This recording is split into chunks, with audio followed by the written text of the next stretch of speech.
नमस्कार, times of Swaraj में आप सबों का स्वागत है और मैं हूं संतोष सिंह। और आज हम टाइम्स ऑफ स्वराज में बात कर रहे हैं क्या बात जिस तरीके से गठबंधन के नेताओं के बीच चल रही है और जिस स्तर पर अब बात होनी शुरू हो गई है, हम बात महागठबंधन के नेताओं की कर रहे हैं। क्या 2017 वाली स्थिति की तरफ तो नहीं गठबंधन बढ़ रहा है?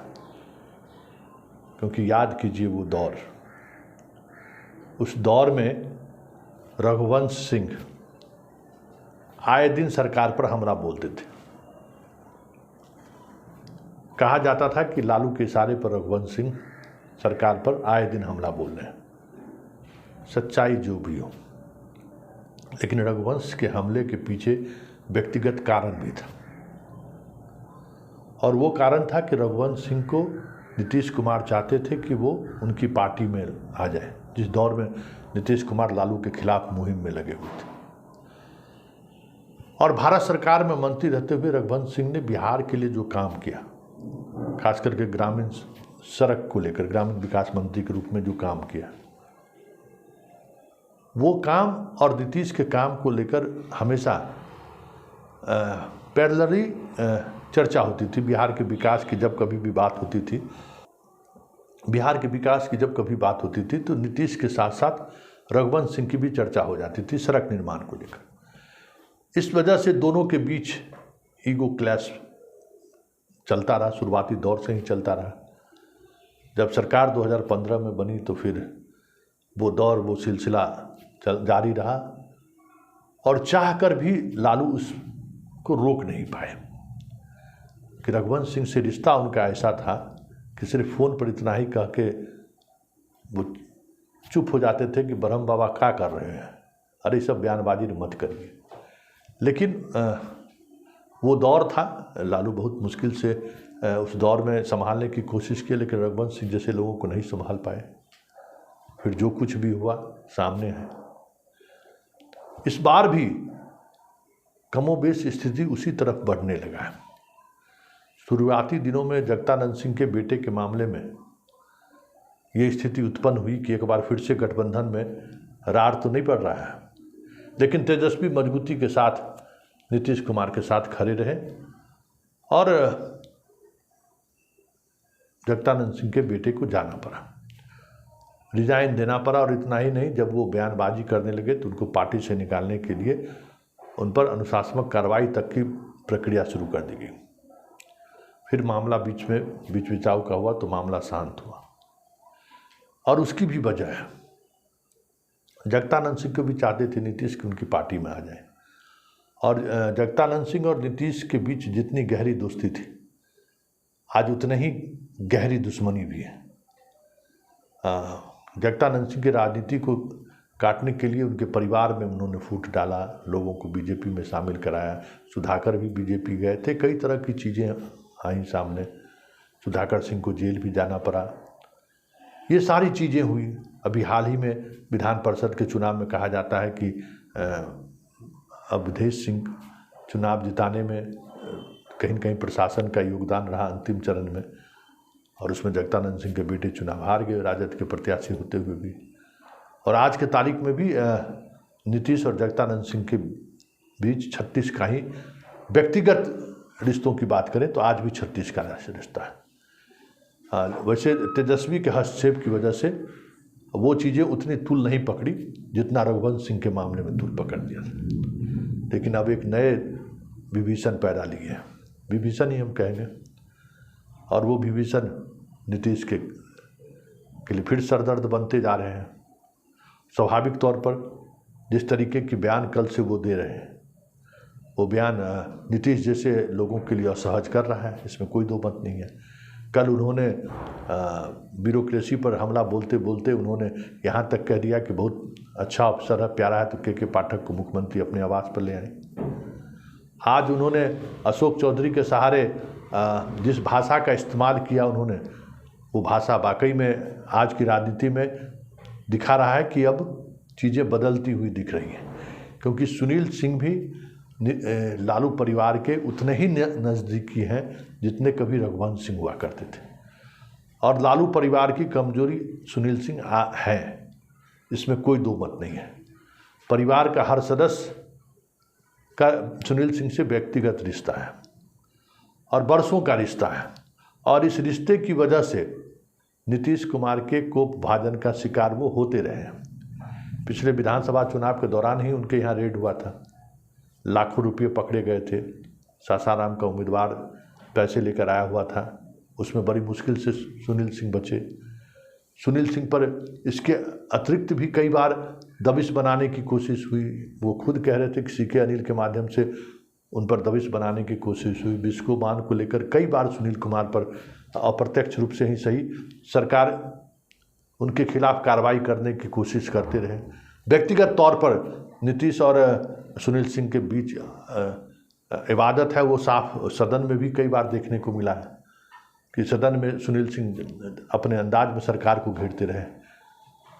और ऐसी परिस्थिति में जब आप दोनों सरकार में हैं और सुनील सिंह से पार्टी ये उम्मीद कर रही हो या नहीं कर रही हो, लेकिन जिस अंदाज में चीज़ें चल रही हैं वो अंदाज बयां कर रहा है कि आने वाले दिनों में नीतीश कुमार को बाहर निकलने का एक ठोस रास्ता मिल जाए तो कोई बड़ी बात नहीं होगी, क्योंकि सुनील सिंह का अंदाज ऐसा है जो सीधे तौर पर नीतीश कुमार को चोट पहुंचा रहा है। और नीतीश कुमार इसी तरीके के अंदाज की वजह से बीजेपी से भी या लालू यादव के उस दौर में भी उन्होंने जो रिश्ता को तोड़ा उसकी एक वजह रही है। और सुनील सिंह हमला कर रहे हैं इसलिए ये भी कहा जा सकता है, जैसे रघुवंश सिंह के हमला करने के दिनों में कहा जाता था कि भाई ये लालू के इशारे पर कर रहे हैं, तो आज ये भी कहा जा सकता है कि सुनील सिंह बिना लालू की इजाज़त के नीतीश कुमार पर सीधा हमला बोल ही नहीं सकते। और अगर ये कन्फ्यूजन दोनों उसके समर्थक वर्ग तक पहुंचना शुरू हुआ तो ये जो महागठबंधन की बिसात बिछाने की जो कोशिश चल रही है उसकी हवा बिहार में ही निकल जाए तो कोई बड़ी बात नहीं होगी, क्योंकि दोनों वोटर एक दूसरे के खिलाफ लंबी लड़ाई लड़ते आ रहे हैं, बड़ी मुश्किल से एक जगह इकट्ठा हुए हैं। इस बार तो चुनाव अलग अलग फ्रंट पर लड़े हैं सरकार में साथ। ऐसे में इस तरीके की बयानबाजी से सरकार कमज़ोर होगा और इसका असर चुनाव पर भी पड़ेगा। तो जरा सुनिए, पहले हम सुन लेते हैं सुधाकर सिंह, मौका मिला सुधाकर सिंह क्या करें। सुनील सिंह एक खास चैनल को उन्होंने बाइट दिया है, वो हम आपको दिखा नहीं सकते, लेकिन उनकी बात हमने आपको कही है। लेकिन सुधाकर सिंह का अंदाज क्या है जरा आप भी देख लीजिए। कैबिनेट को है, मंत्रियों को है, और इस मामले में जब भी मतभिन्नता होगी ऊपर थोड़ा काट के ऊपर थोड़ा छोड़ के जितना ही माना जा रहा है और इसका समर्थन करना चाहिए लोगों को। लोकतांत्रिक अगर हम राज चला रहे हैं तब, नहीं अगर लोकतांत्रिक राज नहीं है बिहार तो फिर जुदा सवाल है, अपनी मर्जी से जो चलाना चाहे चलाएं। आपको लगता है कि उनका सचिव है के पाठक, जिस ढंग से उन्होंने पत्र जारी किया कि जो सेक्रेटरी है उसको घुसने नहीं देना है, पर्सनल पीए को कार्यालय में नहीं भेजना, सही लग रहा है? मैंने कहा कि सरकार चलाने की 100% जिम्मेदारी हमारे शासन प्रणाली में माननीय मंत्री को होता है और माननीय मंत्री का निर्णय ही अंतिम निर्णय है और इसका समर्थन सभी लोगों को करना चाहिए जब तक वो पद पर हैं। बढ़ गया, अरे तुम इधर देखो ना, जानबूझ के आरजेडी के जो मंत्री कोटे के हैं उन पर नीतीश कुमार से अधिकारी बैठा देते हैं जो परेशान करते हैं। आप कुल मिलाकर के उन लोगों को जो भारतीय जनता पार्टी के मंत्री थे कौन ठंडा करवा रहा था वो बेहतर उनको अनुभव है। फिर भी वो 15 साल सरकार चलाए, मुख्यमंत्री के साथ भारतीय जनता पार्टी के लोग इधर देख के जिस विचारों को लेकर के सुशील मोदी जी कह रहे हैं तो उस विचारों के साथ 15 साल सरकार चलाए, तो उनका तो आरोप और प्रत्यारोप को तो हम लोग यही मानते हैं जो ईर्ष्या में कहते हैं। उनके कोई बयान का अर्थ नहीं निकलता। जिन चीजों से वो खुद सहमत रहे आज वो असहमत हो जाते हैं सत्ता में बाहर जाने से, इससे उनकी क्रेडिबिलिटी घटती है, बढ़ती नहीं है। सर, आपको लगता है कि इस मामले में नीतीश कुमार को अधिकारियों पर सख्त कार्रवाई करनी चाहिए थी? निश्चित तौर पे सरकार को अधिकारियों, मनबढ़ू अधिकारियों पर कड़ी कार्रवाई करनी चाहिए। ऐसे लोगों को बर्खास्त कर देना चाहिए नौकरी में, यह कानून कहता है। अगर इस कानून नहीं लागू हो रहा है बिहार में, इसको हम लोग अराजकता ही मानेंगे। बिहार में क्या लग रहा है अफसरशाही बढ़ गई है क्या? बढ़ गई है, ये कोई नई बात हो रही है क्या? लंबे समय से पूरा बिहार पीड़ित है इस बात को लेकर के। सरकार चलाने का दायित्व कार्यपालिका के पास है और कार्यपालिका का प्रमुख मंत्री होते हैं, मंत्री परिषद होता है और मंत्री परिषद के फैसले और मंत्रियों के फैसले को चुनौती कोई दे, ऐसे अधिकारियों को दंडित नहीं करना चाहिए, बर्खास्त करना चाहिए। आखिर नीतीश कुमार इस बात को क्यों नहीं समझ रहे? इसके लिए यह बात आप लोग समझाने के लिए है ही मीडिया के लोग, आप जितना चाहें समझा लें उनको। सर, मुख्य सचिव जो है वो किस मतलब हैसियत से या किस कानून के तहत जो मंत्री के जो पीए हैं उनको रोका जा सकता है कार्यालय में? उसका एक ही लाइन है ना कि मैंने कहा सरकार चलाने का दायित्व ही होता है मंत्रियों पर, और मंत्री का फैसला अंतिम फैसला है, उससे असहमत होने का अधिकार किसी भी अधिकारी को है ही नहीं।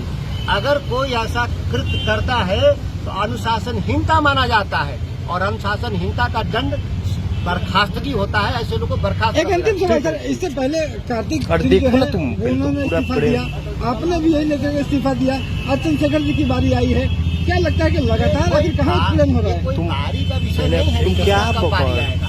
सवाल है कि कहीं न कहीं संकट है, इस संकट को सुलझाने का दायित्व सभी लोगों को है, सब लोग को मिल करके सुलझा लेना चाहिए, नहीं तो इस तरह के संकट आगे भी पैदा होते रहेंगे और हो रहे हैं और आगे भी होते हैं। मंत्री का संकट है, आपको लगता है कि मंत्री? नहीं, मैंने कहा सरकार चलाने के तरीके को ठीक करना ही होगा, नहीं तो सरकार में इस तरह के संकट आते ही रहेंगे। आप भी मंत्री थे, आपके साथ भी कम बस यही कंडीशन हुआ, आप भी सचिव अधिकारी के खिलाफ ही बोलते थे। चंद्रशेखर जी क्या, कई मंत्रियों ने कई अवसरों पे बयान दिया। ऐसा तो नहीं है कि चंद्रशेखर जी का पहला मसला हो, इससे पहले कई मंत्रियों ने कई अवसरों पे बयान दिया। किसका नाम? आपके तो डिजिटल लाइब्रेरी, चूंकि अब तो ये चीजें हम बोलते हैं ये तो समाप्त हो नहीं जाते। आपके जो डिजिटल लाइब्रेरी में सभी पढ़े हुए हैं, आप सर्च करिए तो पता चलेगा कि कब किसने क्या कहा। कैबिनेट मंत्री भाजपा वाले जो सरकार चला रहे थे वो विधानसभा में रो रहे थे, जीवेश मिश्रा, आप लोगों ने तो उसको कवर भी किया था, हाउस के भी सामने रोया था कि हमारी गाड़ियों को रोक दिया लोगों ने, हमारा कोई महत्व नहीं, लेकिन इस्तीफा तो नहीं दिया था जीवेश मिश्रा ने।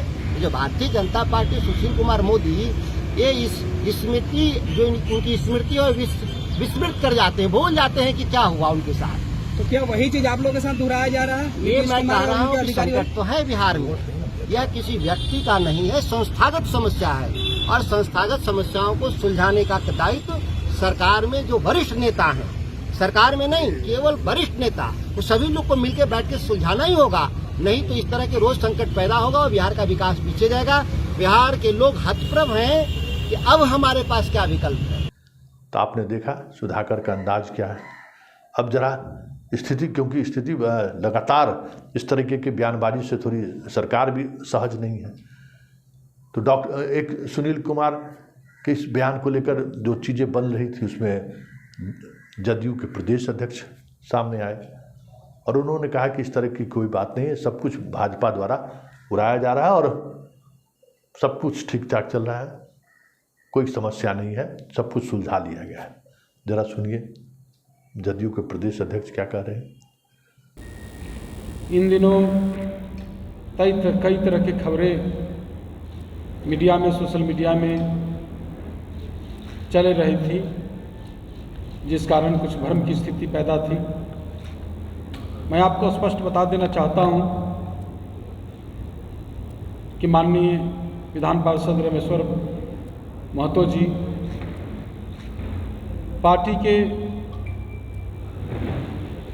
पार्टी में और पार्टी के सर्वमान्य नेता माननीय मुख्यमंत्री नीतीश कुमार जी के प्रति इनकी आस्था, इनका जो साथ पहले भी था, आज भी है, आगे भी रहेगी, पूरे मजबूती के साथ दल के साथ बने हैं। साथियों, कुछ मुद्दे को लेकर, संगठन में कुछ बिंदुओं को लेकर भ्रम की स्थिति पैदा हुई थी, लेकिन मैं आपको स्पष्ट बताना चाहता हूं कि इन्होंने माननीय मुख्यमंत्री जी से मिलकर अपनी स्थिति को स्पष्टीकरण दे दिया है। कुछ बिंदु पर कुछ लोग के द्वारा जो भ्रम लाया गया था वो सब दूर हो गई है। कहीं कुछ नहीं, कुछ लोग हवा देने की कोशिश की थी, लेकिन और कुछ बयान भी इनके आए थे जिसके लिए इन्होंने खेद भी प्रकट किया। पार्टी में हमेशा पहले की तरह आज भी और आगे भी हम लोग सबों के नेता माननीय मुख्यमंत्री नीतीश कुमार जी के प्रति इनकी आस्था है। तो आपने सुना प्रदेश अध्यक्ष क्या कह रहे हैं, और सुनील सिंह और सुधाकर सिंह का अंदाज क्या है ये भी समझ सकते हैं। सुधाकर सिंह तो मौके के इंतजार में हैं ही कि जब मौका मिले तो इस तरीके से सरकार पर छींटाकशी कर सके, सरकार पर आरोप लगाए, क्योंकि एक व्यक्तिगत लड़ाई भी है जगदानंद सिंह और नीतीश कुमार में, जैसे रघुवंश सिंह और इनके बीच था। वही व्यक्तिगत लड़ाई अब सुनील सिंह और नीतीश कुमार के बीच जो रहा है उसका प्रतिफल है, ये समझ में आ रहा है। लेकिन इसके सहारे क्या लालू गठबंधन तोड़ने तक चले की स्थिति में है? बड़ा सवाल यही है। या सब कुछ जो कुछ भी हो रहा है लालू के इशारे पर तो नहीं हो रहा है, क्योंकि जिस अंदाज में सुनील सिंह बोल रहे हैं ऐसे में सवाल उठना लाजमी है। सुनील सिंह का लालू परिवार से बहुत ही अलग तरीके का रिश्ता है। हालांकि लगातार इस बयान के बाद उनको मुख्यमंत्री आवास से भी, लालू जी के यहाँ से भी फ़ोन लगातार आ रहा है, बात करने की कोशिश हो रही है। लेकिन इस बीच आज उन्होंने फिर एक बड़ा बयान दे दिया, जो अशोक चौधरी के सहारे उन्होंने वो बयान दिया है। मतलब सब कुछ ठीक ठाक नहीं है ये आप कह सकते हैं, क्योंकि जिस बड़ी लड़ाई की मुहिम की शुरुआत नीतीश और लालू ने मिलकर की है, वो मुहिम बिहार में ही फेल होता दिख रहा है इस तरीके की बयानबाजी से। और ऐसे में अगर नीतीश कुमार राजगीर चले जाए तो सवाल उठना लाजमी है। कुछ हो तो नहीं रहा है, या कुछ खेला तो होने वाला नहीं है। देखिए क्या क्या होता है, क्योंकि जिस अंदाज में माहौल बन रहा है, ऐसे में वैसे आज तेजस्वी आ रहे हैं, तेजस्वी के आने के बाद हो सकता है कि बहुत तरीके की इस तरीके की बयानबाजी पर आप रोक लगे, लेकिन इतना तय है इस तरीके की बयानबाजी से एक बार फिर से महागठबंधन के वोटरों के बीच कन्फ्यूजन की स्थिति जरूर क्रिएट हो गई है, जिसका नुकसान 2024 के लोकसभा चुनाव में महागठबंधन के प्रत्याशियों को उठाना पड़ जाए तो कोई बड़ी बात नहीं होगी।